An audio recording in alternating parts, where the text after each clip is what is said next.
Jakob gaan terug na Esau toe. Jakob en sy broer Esau het mekaar nou al vir 'n klomp jare nie gesien nie. En nadat God vir Jakob gesê het om terug te gaan na sy eie land toe, was Jakob bang dat Esau nog kwaad is vir hom. Jakob, sy vrouens en al sy kinders het in groepe gedeel en so agter mekaar aangestap.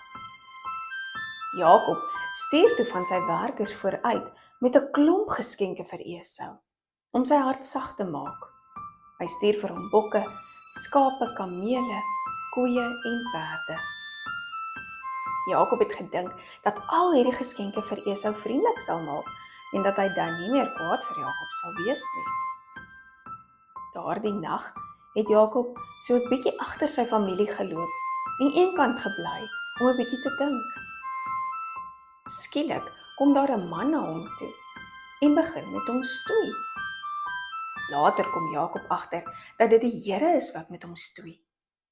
Die Here vra toe vir Jakob: "Wat is jou naam?" "My naam is Jakob," antwoord hy. God seën toe vir Jakob en gee toe vir hom 'n nuwe naam. "Jou naam sal van nou af nie meer Jakob wees nie, maar Israel." Die volgende oggend, toe Jakob en sy familie nog so stap, sien hulle vir Esau aankom. Die twee broers het na mekaar toe gehardloop en mekaar gedruk.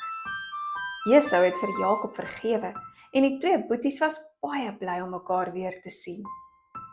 God het vir Jakob gesê om terug te gaan na Bethel toe, waar Jakob sy droom gehad het. Daar het Jakob 'n altaar gebou en God geloof vir sy goedheid.